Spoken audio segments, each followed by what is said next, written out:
Preparing engine parts for new gaskets is a delicate task. Avoid damage and use the perfect tool for the job, a ToolPRO Gasket Scraper. With a heat-treated steel shaft and a chrome-plated finish to resist corrosion, this tool is great for removing built-up carbon deposits, silicone adhesives, and of course, sticky old gaskets. When using the gasket scraper, wear gloves and always push the tool away from yourself to lessen the chance of injury. Take particular care with aluminium surfaces, which are soft and easily damaged. Keep the gasket scraper at an angle between 10 and 20 degrees and work it slowly side to side on particularly tough bits of gasket. These techniques will minimise the chance of damage to the mating surface.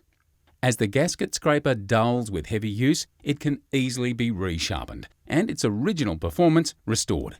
The ToolPRO Gasket Scraper is simple and effective, just what you need to get the job done.